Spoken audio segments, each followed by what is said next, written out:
سلام دوستان، امیدوارم که حالتون خوب باشه. به کانال یوتیوب من آیتی سنتر خوش اومدید. تو این کانال سعی میکنم آموزش‌های با عنوان ترفندهای کامپیوتری، زبان‌های برنامه‌نویسی مثل پایتون، سی شارپ، وی بی ای و ترفندهای اکسل، ورد رو قرار بدم و شیر بکنم. امیدوارم که دوست داشته باشید و لذت ببرید.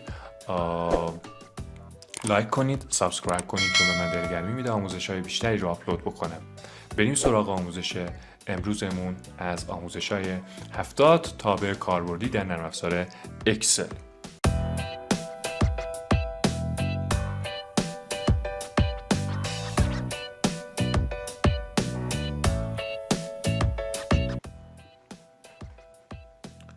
اما 4 تابعی که امروز می‌خوایم آموزش بدیم عبارتن از small, large, is even, is odd. بریم ببینیم که معنی لغویشون توی گوگل ترنسلیت چی هستش. large and small and even and odd عبارت هستش از بزرگ large، کوچک small و زوج به معنی even هستش در زبان انگلیسی و odd هم فرد هستش. این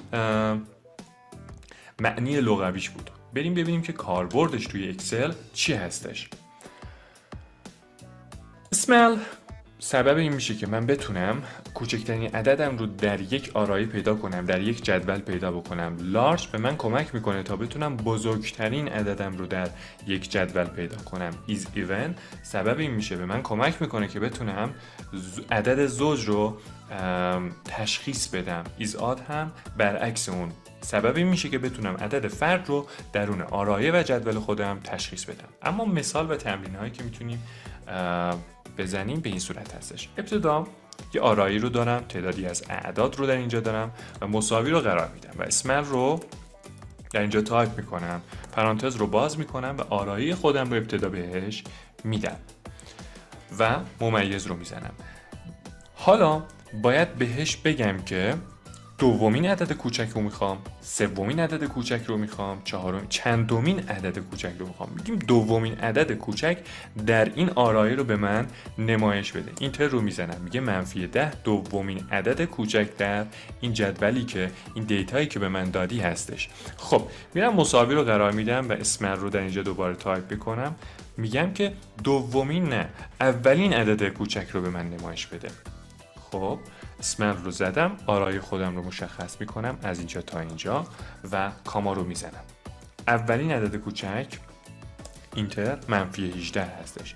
پس اولین عدد کوچک در این آرای -18 هستش و دومین عدد کوچک -10 هستش. اما تابع لارج دقیقاً برعکس این تابع اسمل عمل میکنه. بریم ببینیم که به چه صورت هستش. مساوی رو قرار میدم، لارج رو مینویسم و آرای خودم رو انتخاب میکنم و دیتای خودم رو انتخاب میکنم، ویرو رو میزنم، میگم دومین عدد بزرگ من در این مجموعه چی هستش؟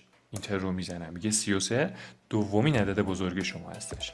دوباره مساوی رو میزنم، لارج رو میزنم و اولین عددم رو میخوام، آرای رو انتخاب میکنم، ویرگول رو میزنم، 1 رو میزنم و پرانتز رو میبندم، اینتر رو میزنم. 34 اولین عدد بزرگ شما در این مجموعه هستش.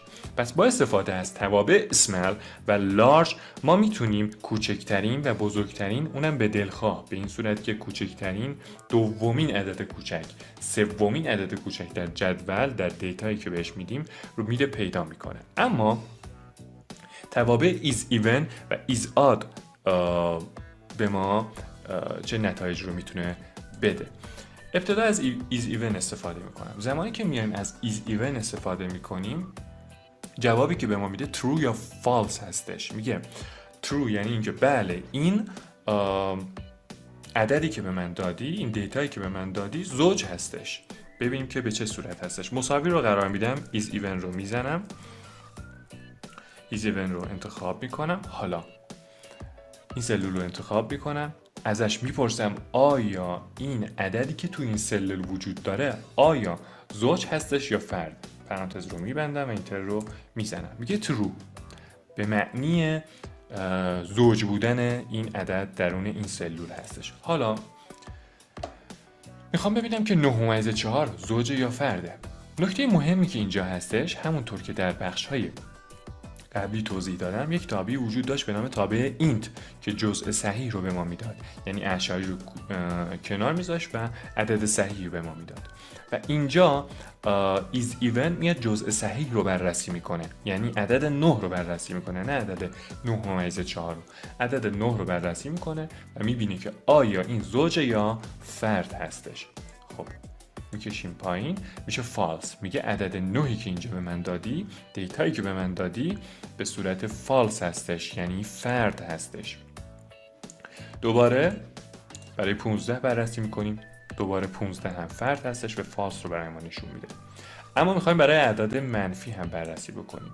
true، عدد 10 به معنی زوج بودن هستش، در نتیجه true رو برای ما نمایش میده. و is odd هم دقیقاً برعکس is even عمل میکنه. من مینویسم تا بهتر با اون آشنا بشیم. is odd رو مینویسم، پرانتز رو باز میکنم و دیتای خودم رو بهش میدم.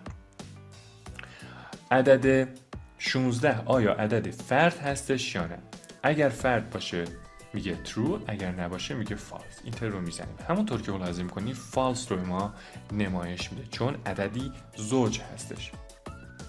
پایین تر میایم و میگه true به دلیل اینکه جزء صحیح 9 - 4 میشه 9 و عدد 9 عددی فرد هستش. دوباره میایم پایین تر، عدد 15 عدد فرد هستش و عدد 10 زوجه، بس باید بهمون فالس بده. بله دوستان، با استفاده از این توابع شما میتونید کوچکترین، بزرگترین و زوج بودن یا فرد بودن یک عدد یا یک دیتا رو مشخص بکنید. امیدوارم که این ویدیو رو دوست داشته باشید و لذت برده باشین و لایک و سابسکرایب یادتون نره. کلید زنگوله رو بزنید تا نوتیفیکیشن رو دریافت کنید. تا ویدیوی دیگه، خدا نگهدار.